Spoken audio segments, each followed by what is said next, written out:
गाना गाते हुए स्कूल जाते और रात में लोग छत पे तारे गिन के सो जाते। लेकिन उन्हें क्या पता था, उस सुकून पे अब अंधेरा छाने वाला था, क्योंकि उस गांव में लौट आई थी पीहू। गांव के बाहर एक स्कूल था और उसी स्कूल के सामने पीहू रोज बैठ जाती थी खाना मांगने के लिए। लोग आते जाते देखकर सोचते थे कोई बेघर बच्ची होगी। एक रात स्कूल का एक गार्ड रात में चौकीदारी करते हुए वहां से गुजर रहा था। पीहू उसे देखती है और बोलती है, मुझे भूख लगी है, कुछ खिला दो। गार्ड कुछ नहीं बोलता, सिर्फ घूरता है और अंदर जाकर सीसीटीवी चेक करने लगता है। तभी स्क्रीन से एक लाल हाथ निकलता है और अगले ही सेकंड में वो आदमी गायब। अगले दिन सुबह गांव में हंगामा मच गया, सब कांप गए, किसी को समझ नहीं आया किसने किया।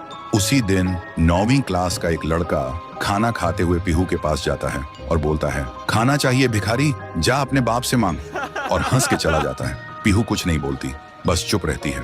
अगली रात उसकी माँ चीख चीख के रोड पे भागती है, मेरा बेटा अंदर से खाली हो गया है।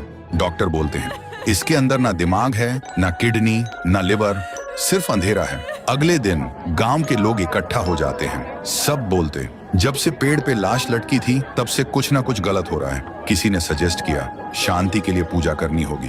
फिर रात में एक बड़ा पंडित बुलाया गया, पूरा गांव जमा हुआ था।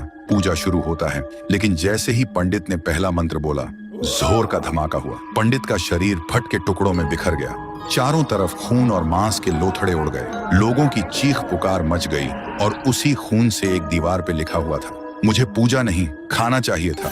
1 महीना बीत गया था। पीहू के डर ने गांव के लोगों को पागल कर दिया था। कोई स्कूल नहीं जा रहा था, बच्चे खिड़कियों से पीछे छुप के बाहर झांकते थे। लेकिन पीहू अभी भी उसी स्कूल के सामने बैठी मिलती थी, जुबान पे एक ही लफ्ज, मुझे भूख लगी है। फिर एक दिन गांव में एक बड़ा तांत्रिक आया। सुना था 1000 भूत प्रेत भगाए हैं उन्होंने। तांत्रिक गांव में कदम रखते ही एक आदमी से पूछा, ये गांव इतना शांत क्यों है? आदमी बोला, हमारे गांव में एक छाया घूम रही है जो मुझे भूख लगी है बोल के इंसान को निगल रही है। तांत्रिक ने आंख बंद की और जो देखा वो चौंक गया।